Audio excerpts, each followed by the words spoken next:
I've spent years trying to form my own opinion on gun control.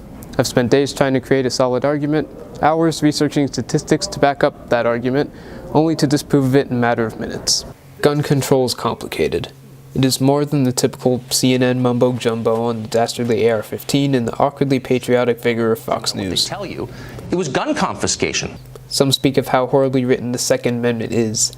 A well-regulated capital M militia being necessary to the security of the free capitalized state, awkward comma, the right of the people to keep and bear capitalized arms shall not be infringed. Others preach about mental health. First I want to talk about our history and the importance of the Second Amendment. Our nation was founded with the ideas of liberty in a world of monarchs and authoritarians.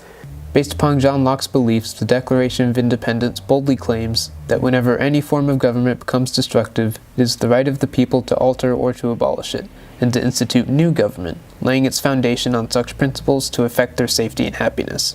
The first reason we need the Second Amendment is not for hunting or collecting. It's for self-defense from a potentially abusive government.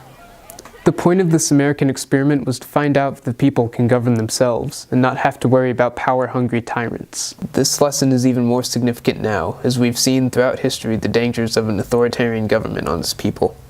Now for statistics. Firearm violence is declining. The U.S. Department of Justice recorded a 39% decrease in gun homicides from 1993 to 2011. The same study shows that most firearm homicides and victimizations were with handguns. One can read this in two ways.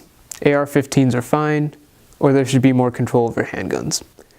Even then, regulation of any gun may not be effective. PolitiFact reported that recent studies that look at prisoners who had a gun when they committed a crime found that between 3 and 11% purchased the weapon at a store or gun show.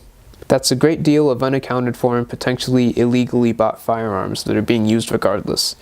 The sad fact is that no matter how many regulations there are, criminals probably won't follow them. Mental health is also a compelling factor. However, a past history of violent behavior, not mental health, is the best tracer of future gun violence. This does bring up an important point from a Lockean perspective, the main question on gun control. At what point should the government have the power to take away a deemed human right? There's no definite answer. This conversation will go on as it always does. Until then, keep thoughts occupied on possible prevention and pray something further doesn't happen. From Scott Center News, I'm Joseph Gomez.